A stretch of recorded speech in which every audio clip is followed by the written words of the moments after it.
Coming up on the Q30 Newscast, former Student Government Association Vice President of Finance Glenn Adams stepped down last week from his role. Find out what SGA is doing now. Plus, Q30 News sat down with President Judy Olian to find out what changes are coming to the university. And some students are angry with the long wait times to see a counselor at the health center. Find out what's being done about this. All this and more coming up right now on the Q30 Newscast.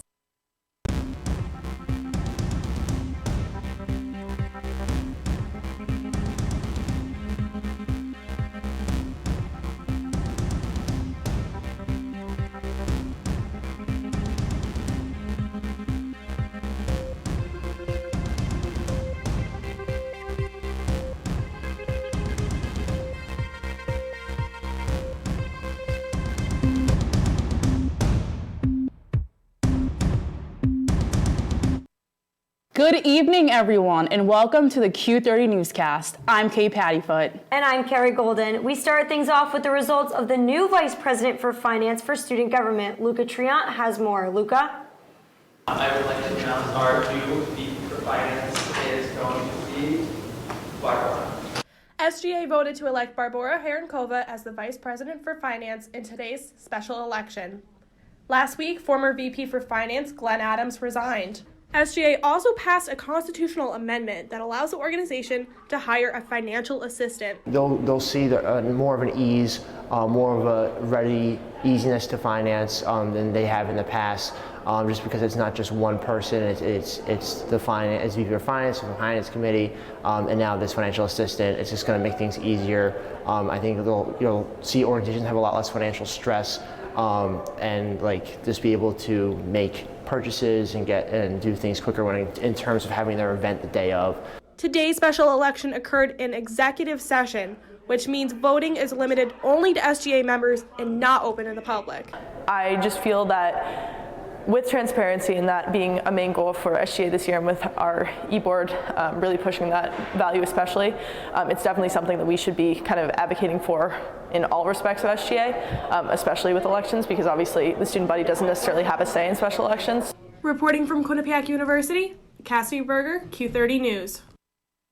Yesterday, Q30 News Director Brooke Riley sat down with President Judy Olian to discuss her future plans for the university. When asked about the recent town hall, Olian stated how she wants them addressed in the future. Here's what Olian had to say. Let's have an open discussion and be as constructive and productive as we can be. And sometimes some questions come up that you are surprised about. Sometimes it's an honest conversation about difficult issues, but that's exactly what should be happening, and I hope it happens with our students. To view the full interview, visit our website at q30tv.com. On Monday, President Olian held a town hall meeting that was only open to faculty and staff. In her town hall meeting, she addressed food trucks coming to campus after the recent tweet from journalism professor Margarita Diaz, inclusivity, employee rights, increased security, and environmental sustainability. A town hall style meeting for students will be held on December 3rd and will be an open floor. This past Monday, a student was served raw chicken and it went viral throughout the Quinnipiac community. An email to students from Quinnipiac Dining said, quote, "We take full responsibility for this error and are grateful that we were notified so quickly. We want to offer a sincere apology to the student who left before we could better serve them," end quote. On Instagram, Quinnipiac senior Madeline Pagano called out Quinnipiac Dining on the Barstool Pulse. And when I interviewed her, she had a lot more to say on the issue. I've never seen a change. They've said a lot of stuff like, oh, we prioritize the health and we're going to fix our mistakes, and nothing has been done so far. So they can say all they want, but we'll see if it gets fixed. Director of Residential Life Mark DeVilbus sent an email to students Monday in regards to derogatory and racist language being used in the residence halls. In his email, DeVilbus stated, quote, "Living in our residential community requires an attitude of respect and a commitment to developing positive relationships with your fellow students who may be different from you," end quote. The email also included the link to the incident report form for students to report any incidents that violate community standards. If students have any concerns, they could reach out to Residential Life, Public Safety, the Dean of Students Office, DCGE, and Counseling Services. Hamden police officer Devin Eaton pled not guilty Tuesday morning at the New Haven Supreme Court. Eaton is being charged with first-degree assault and 2 counts of reckless endangerment. Last April, Eaton fired 13 shots into a car stopped at a traffic stop on Argyle Street near Dixwell Avenue. The incident sparked protests and rallies in the New Haven and the Hamden areas. This past Monday, Chi Upsilon Sigma hosted a discussion on police brutality titled Police versus Race. Students discussed how people have been handling these sensitive situations on media platforms. The discussion also touched upon points regarding gun violence and data explaining crime rights. This event was open to all students and took place this past Monday in SC 120. Students have been experiencing long wait times to schedule appointments to see counselors. And Kay, with finals approaching students feel as though this is unacceptable.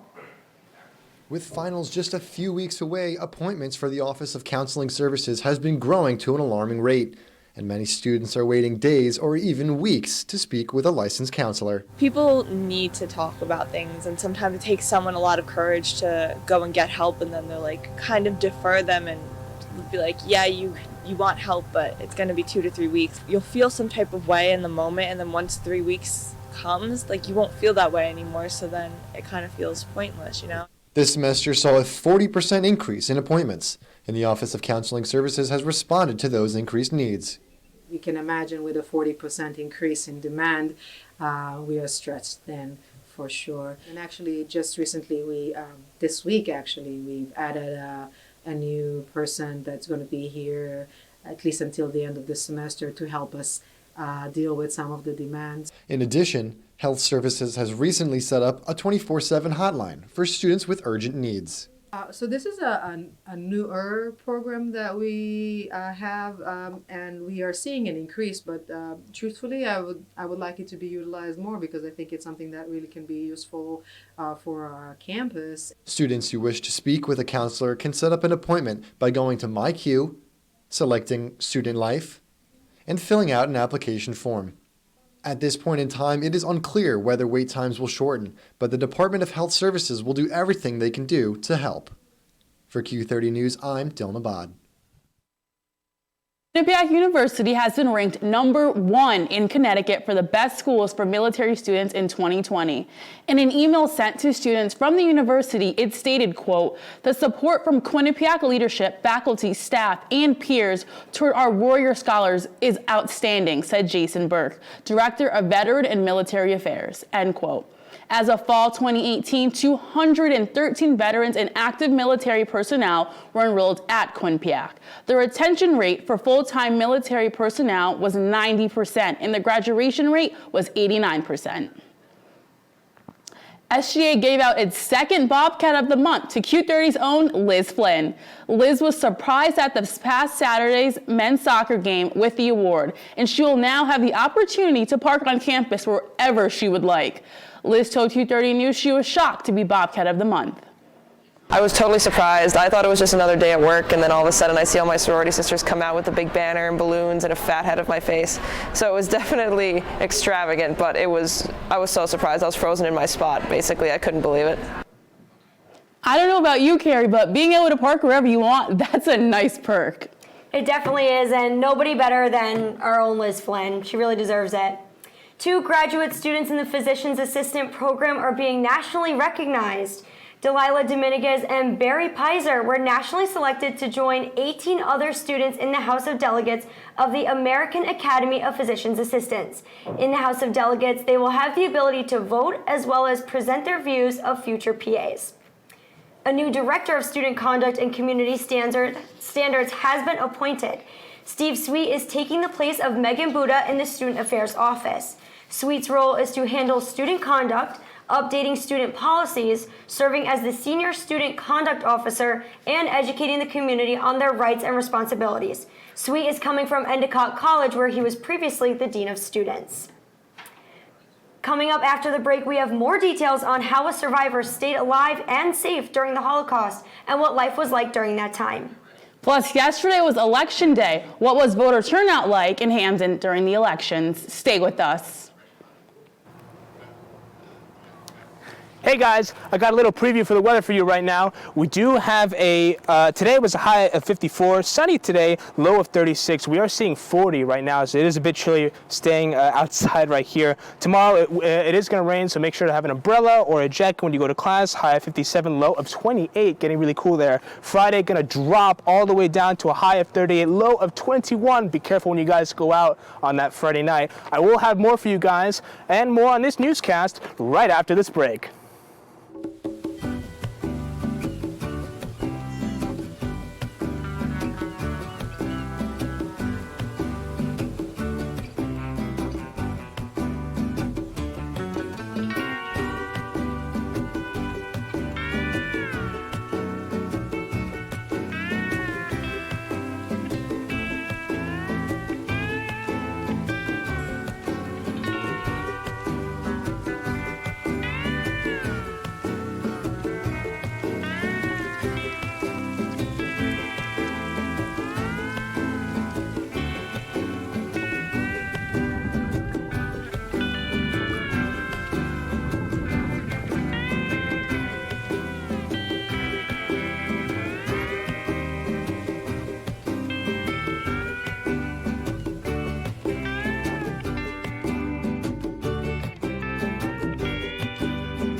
Oh, hey there. Just a typical Q30 news ad, right?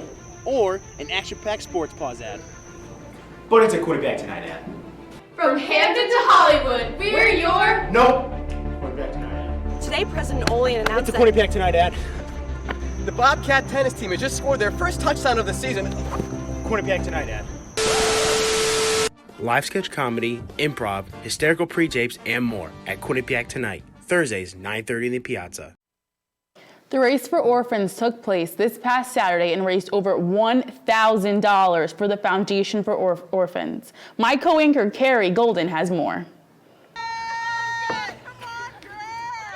On Saturday, the first Race for Orphans took place on the Mount Carmel campus. What we want is something that'd be fun and different and something that has never been done before. Organizations got together in teams to complete multiple obstacles in order to win.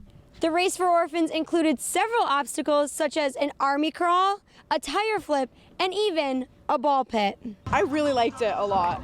It was really fun. The army crawl was really, really fun. We came with our whole team, so we all got to do it together, and it was a good bonding experience. All of these obstacles raised money for the Foundation for Orphans. So the Foundation for Orphans is a 501c3 IRS-recognized nonprofit organization committed to improving the lives of orphans and vulnerable children in the United States and around the world. Recently, Quinnipiac students started their own chapter of the Foundation for Orphans, and their events are already a success. It was a lot better than I expected it to be. It was really fun. I'm absolutely thrilled with the turnout we had and overall the support in the Quinnipiac campus. I had a number of people who couldn't be here today that still were able to donate and really support us so that we can change the lives of children around the world. Reporting from Quinnipiac, Carrie Golden, Q30 News. Holocaust survivor Judith Altman of Stanford shared her experiences surviving the mass genocide. Mrs. Altman is 95 years old and spoke at Quinnipiac's North Haven campus. Mrs. Altman was born in Czechoslovakia and spoke about her experiences as a young Jewish girl who lost almost all of her family.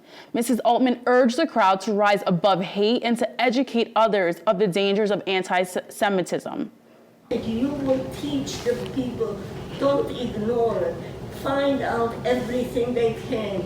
Educate everybody that this anti-Semitism, indiscrimination and intolerance in every way should not blossom and should not continue. Travis Mills, a retired United States Staff Sergeant of the 82nd Airborne, came to Quinnipiac last night to share his story.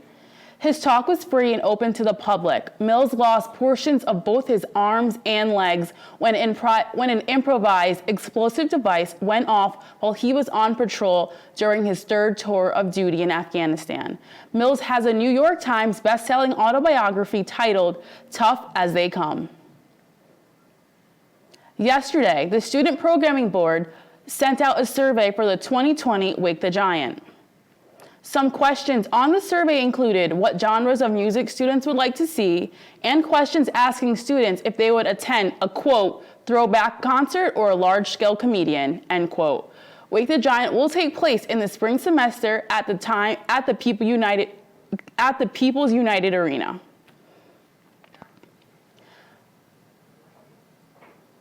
Election day was yesterday, and many towns had high turnout. Some districts even saw an increase. Skylar Haynes has the full story on the results in Hamden.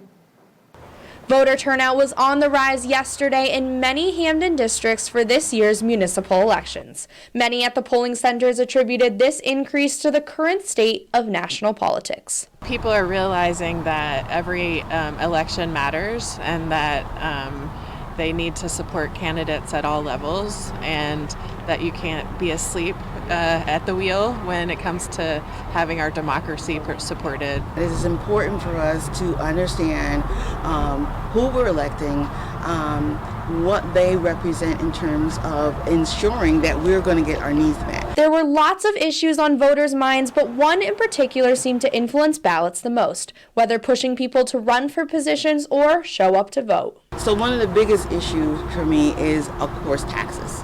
You know, how do we lower our taxes? I think the high taxes that we have in town are one of the biggest issues in town. While they exercised their civic right, many wanted to encourage others to do the same. Show up and have your voice heard.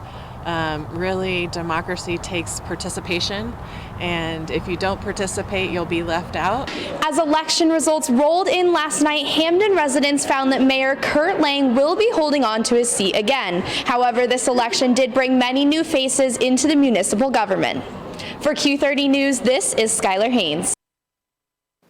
Connor Olathorn is here tonight for an update with us on everything that's been happening with the impeachment inquiries and more. Connor, what do you have for us? House Democrat investigators have released the deposition by William Taylor today. As a longtime Foreign Service officer and the top United States diplomat in Ukraine, Taylor is considered a crucial witness in the Democratic-led impeachment inquiry. In his statement on October 22nd, Taylor told Congress he told everything from the U.S., including a White House meeting with President Donald Trump, and nearly $400 million in military aid would be given only if Ukraine launched the investigation Trump wanted for the presidential's own political and personal gain. House Intelligence Chairman Committee Adam Schiff said public hearings in the Congress will begin next Wednesday in the impeachment of President Trump. The first hearing, which will be held on November 13th, will feature the 300-page testimony from diplomat Taylor and State Department official George Kent. The second hearing on November 15th will include a testimony from former United States Ambassador to Ukraine, Maria Ivanovich. Schiff said it will be an opportunity for the American people to evaluate the witnesses themselves in a statement given to reporters in the Capitol. And according to House Intelligence Committee's website, both hearings are scheduled to start at 10 a.m. on both days. Democrat Andy Beshear is claiming victory in Kentucky's gubernatorial contest. Beshear is leading Governor Matt Belvin by over 5,000 votes with 100% of precincts reporting. Belvin hasn't conceded yet. Things will get even better for the Democrats as they flip both the House of Delegates and the state Senate in Virginia, giving the party full control of both the legislative chamber and the governor's mansion for the first time in more than 2 decades. Governor Tate Reeves holds the governor's race in Mississippi. Reeves leads Democrat Jim Hood by over 40,000 votes. And that's all I've got from politics. Back to you two on the desk. And when we come back, Luca Triant will give us the full weather forecast. And Kaylee Heffler joins us to give an update on the alleged Santa Fe shooter in her national news update. Don't go anywhere.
Julia. Are you ready to play band with us? I'm going to play my clarinet. And Elma's gonna play his drum. Drum loud. Oh, well, you know what to do, Julia. Julia knows. Mm-hmm. With Julia's autism, loud sounds can be too much. But she still loves to make music. Play band. Early screening for autism can make a lifetime of difference. Find out more at screenforautism.org. Welcome back to the Q30 Newscast. Luca Triant is out on the quad this evening to give you a look at what you can expect to see in his full weather forecast. Plus, rumor has it it's supposed to snow on Friday. Luca, how's it looking out there? Well, I don't think it's actually going to snow, fortunately for us, but temperatures are dipping. Let's see what is going to happen. But first, before we go to that, let's go to the state. We do have, right now at around 9 o'clock, 10 o'clock here in New Haven, temperatures of 40 degrees, going down a bit low in Danbury and Torrington to a high of 38 at this hour. Hartford 39, kind of staying right there. Norwich a little bit colder in the northeast there. New London a bit warmer, closer to the shores. That is what is going on across the state. But let's go to what we are going to be facing here in Hamden over the next week. Today we did have a high of 54 and a low of 36. Sunny skies, a little bit cloudy, but those clouds will be gathering more for tomorrow when it is going to be raining with a high of 57 and a low of 28. 60% chance of rain. Make sure to bring an umbrella or a jacket just in case. That's very important. Don't need to get wet when the temperatures are cooling down. Not a good combo. Friday going to be dropping really, really low to a high of 38 and a low of 21. So when you guys are going out into New Haven tomorrow, Friday I mean, be sure to bring something warm. Saturday, high of 42, low of 32. Partly cloudy skies. Sunday, bouncing back up to 52, low of 36. Partly cloudy skies again. Monday, 52, 34, kind of staying in that range a little. Tuesday might be raining once more, dipping down to 43 with a low of 20, the lowest of the week. Winter is definitely coming, maybe not officially yet, but the temperatures are lowering, and I don't think they're going to be going that much higher in the coming weeks. So make sure to start warming up, turning on those heaters and bringing jackets everywhere you go, because it is going to be staying cool from here on out. That's all I have for you guys. Back to you guys at the desk. Thanks, Luca. Definitely stay warm out there. Now, Kaylee Heffler is here to talk about national news and what's new. Kaylee, what do you have for us tonight?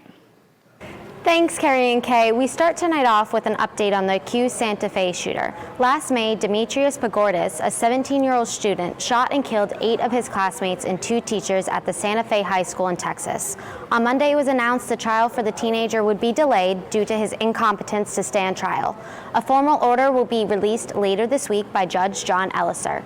Pagordis is charged with capital murder, but due to his age, he is not eligible for the death penalty. Currently, he's in the Galveston County Jail and will soon be transferred to a state mental health facility for 6 months. The CEO of McDonald's has been fired after a consensual relationship with an employee, which violates company policy. On Friday, it was voted to terminate him. His replacement is Chris Konzemski, whose recent position was the president of McDonald's USA. On Monday, after the termination of the CEO, the global chief people officer, David Fairhurst, resigned. It is still unclear why Fairhurst resigned or if he had any involvement in the scandal. At least 9 Americans were killed in a highway ambush in Mexico on Monday. Of the 9, 6 were children. 8 other children were also wounded in the ambush. Witnesses say the attack occurred on a motorcade consisting of several families. 3 cars were shot and 1 was set on fire. Though there is no immediate suspects behind the attack seems to be an organized crime ambush. This attack follows a wave of violence Mexico has seen in the past few weeks.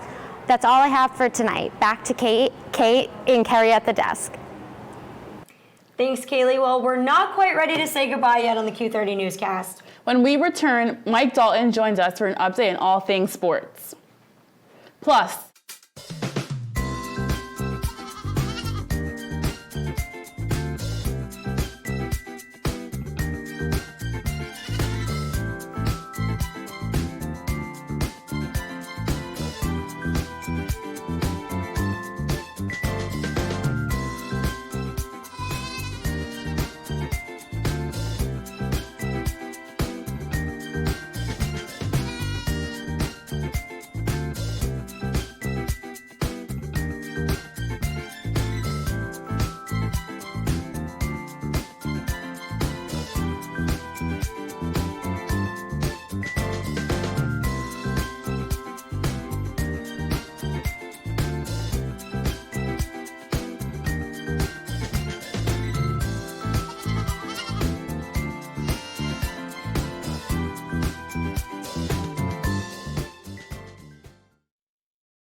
Sports Plus starts right now. Sports Plus. Sports Plus. Sports Plus.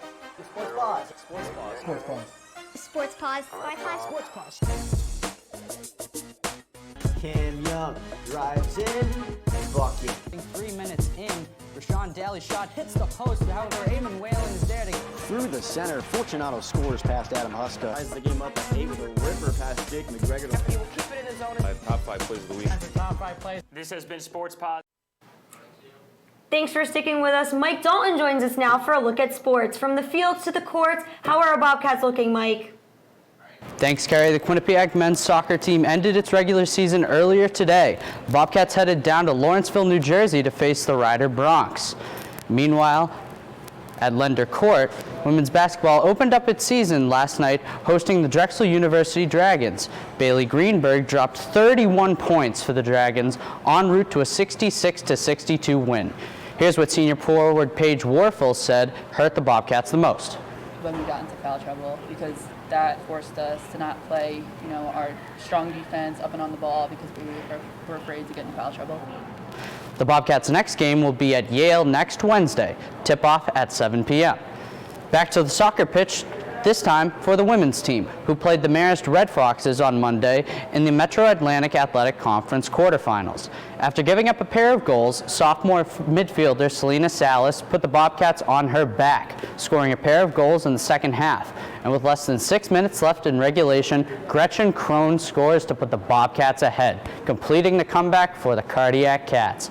The Bobcats will play the number 2 seed and in-state rival Fairfield Stags on Thursday. Kickoff is at 7 p.m. Eastern Time. That's it for this week's Sports Report. Kay, Carrie, back to you. This week, all along the quad, holiday lights were seen going up. The Holiday Lights was an SGA initiative done last year by senior class Senator Julia Shade. Carrie, this certainly makes me excited for the holidays this year. Yeah, I totally agree with you, Kay. With the holidays coming up, there's the holiday dinner. That's for sure something I look forward to at Quinnipiac during the holiday season. Well, that's all we have time for this week at the Q30 Newscast. Be sure to stay up to date by following us on Twitter at Q30 News and check out all of our content at Q30TV.com. From our crew, producers, and my co-anchor Kay Pattyfoot, we'll see you next week. Good night, Bobcats.